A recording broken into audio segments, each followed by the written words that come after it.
Awang nongpo Bharat ki mafam kayada ka hena nongchuba len taba madi akan manonglei nungsina amangata thoan basi chahi khara sida masing yamna hengalakpa madi kungsilakpa aikhoina uri. Mahousana Porakpa asiguma Khudongthiba singa sigi tongan ba Mahousagi oiba maram kaya lairagasu miyoibana tawkiba thabak thorom singi phol oina lakpasu achauba maram ama oiri.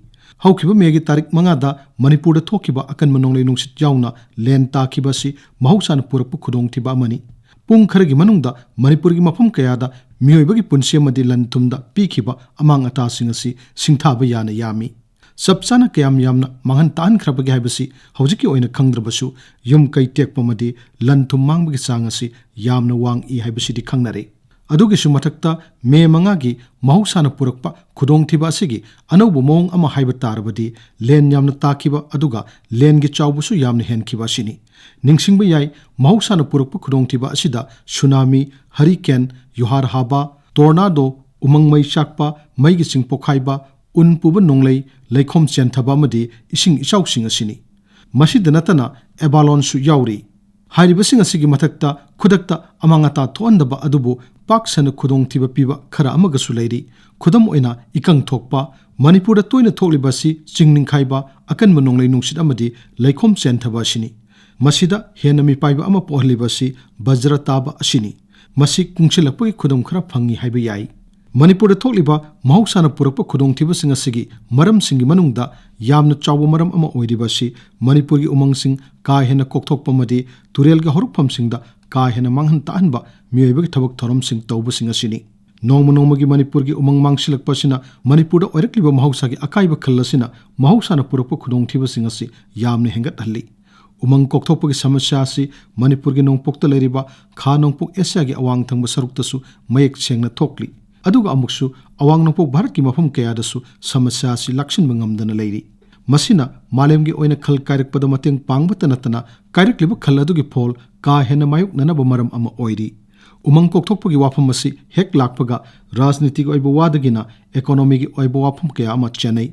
Aduda natana umangi matangda leiriba ain mapung phana ngakpa ngamdabagi topa khudongchadaba kaya lai. Mahousana Porakpa Khudongthiba si lakpa matamda miyoi kaya amagi punsida hakthengnaba awaba kaya purai.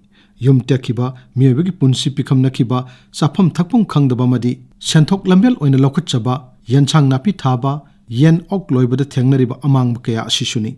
Handaki amangata asida yamna chawna uribasi yum kai lanthum amadi senthok lamenda thengnariba amangba kaya asini. Punna miyoi lising kunipandagi henna awaba piki haina panari.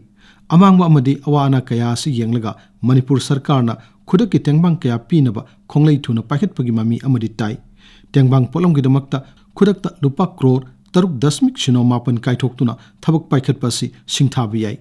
District ki administrator singna magi mafam singda paikhatliba tengbang thabak singasina awaba mayok nariba miyoi kayada ningsha sor hondok halli.